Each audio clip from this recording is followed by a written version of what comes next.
அம்பத்தூர் எஸ்டேட்டுக்கு போனேங்க. சரி போய் பார்த்தா எல்லாரும் கூட்டமாக நிற்கிறாங்கங்க. என்னடா கூட்டமாக பார்த்தா ஒரு பஸ்ஸு நிற்கிது தனியாக. சரி என்னடா பஸ்ஸு வெளியே எல்லோரும் செருப்பு கழட்டி விட்டு உள்ளே போயிருக்காங்கன்னு சொல்லிட்டு நானும் செருப்பு கழட்டிட்டு உள்ளே போனேங்க. உள்ளே போய் பார்த்தா சும்மா அருமையாக இருக்குது.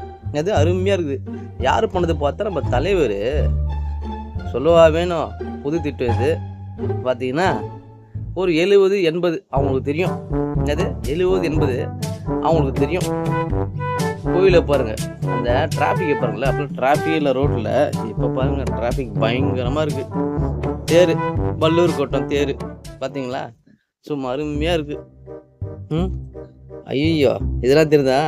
பிளாஸாங்க, சார் பிளாஸா. அந்த அழகாக அந்த ஸ்டில்லை கட் பண்ணி அழகாக 3D போர்ஷனில் வச்சுருக்காங்க பாருங்களேன். நம்ம அண்ணன் பக்கத்தில் இருக்கார். யார் தெரியுதாங்க?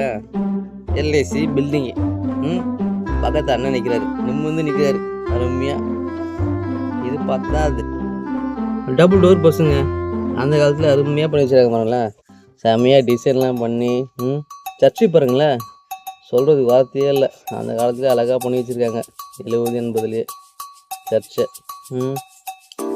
பஸ்ஸு பல்லூர் பஸ்ஸில் எப்போவுமே ஏறும்போது அந்த காலத்தில் டோர்லாம் இருக்காது. ஆனால் இப்போது டோர் மானிட்டேஷன் பண்ணியிருக்காங்க, ஏன்னா சேஃப்டிக்காக. இந்த பிளேஸ் தெரிஞ்சால் கண்டிப்பாக சொல்லுங்கள், எனக்கு தெரியலண்ணா. ஹைகோர்ட்டுங்க. ஹைகோர்ட்டை பற்றி உங்களுக்கு தெரியாதா? தப்பு போனால் தண்டனை கொடுப்பாங்க அங்கே தான். ஐயா கேட்டேன், ஒன்று கேட்டேன். ஐயா இந்த பஸ்ஸு நீங்கள் ஓட்டுவீங்கன்னு கேட்டேன். நான் பஸ்ஸெல்லாம் ஓட்ட மாட்டேப்பா, பஸ்ஸில் ஒரு பேசஞ்சர் டிக்கெட் இதை மட்டும் தான் செக் பண்ணுவேன் அப்படின்னு சொன்னார் அவர்.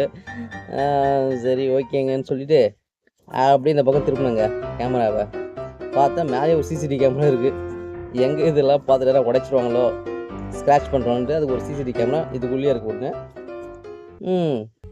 பஸ் எல்லாம் பார்க்கும்போது அருமையாக இருக்குது. அப்பயே ஒன்றும் அந்தந்த ஸ்பாட் லொக்கேஷனும் அருமையாக இருந்தது அப்போது. இப்போயும் அப்படி தான் இருக்குது. ஐயோ நம்ம தமிழ்நாட்டுக்கு அழகுங்க. இங்கே பாருங்களேன் பீச்சு அருமையாக இருக்குது. பீச்சு பார்க்கும்போது பீச்சுனாலே ஞாபகம் வரும்போது ஒருத்தங்க இருப்பாங்க, முக்கியமான ஆள் ஒருத்தங்க இருப்பாங்க.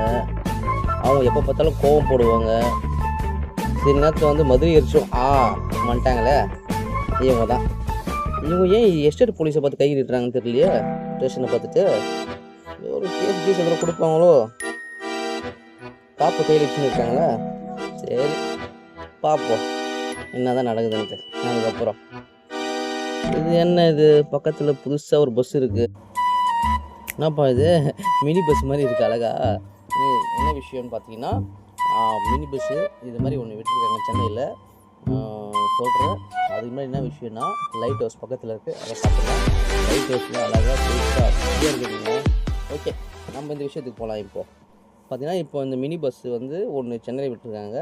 50 ரூபா டிக்கெட்டு. அது எங்கெங்கே வேணால் நிறுத்தும், ஒரு குறிப்பிட்ட ஸ்டாப்பிங் மட்டும் நிறுத்தும். எல்ஐசி, ஃபென்சர் பிளாசா, லைட் ஹவுஸ், சாந்தம் சர்ச், ஹைகோர்ட், இது மாதிரி இடத்துல நிறுத்தி அழகாக நீங்கள் போயிட்டு வரலாம். ஒரு நாள் ட்ராவல் பண்ணலாம். 50 ரூபா தான் அந்த டிக்கெட்டு. இதெல்லாம் நான் பார்த்து முடிச்சு நெக்ஸ்ட்டு அவங்க ஐயோ சார் நீங்கள் நோட்டில் எழுதிட்டு போங்க சார் அப்படி சொன்னாங்க. என்ன சார் எழுதணும் நானும் கேட்டேன். இது மாதிரி உங்கள் பேர், ஃபோன் நம்பர், சிக்னேச்சர் எழுதிட்டு இப்படி இருக்குது பஸ்ஸு கொஞ்சம் சொல்லிவிட்டு போங்கனாங்க. சூப்பராக இருக்குது சார் சொல்லிவிட்டு நானும் நடைய கட்டுங்க வெளியே. பார்த்தீங்கன்னா பஸ்ஸு பாருங்களேன் வெளியே அவுட்லுக்கு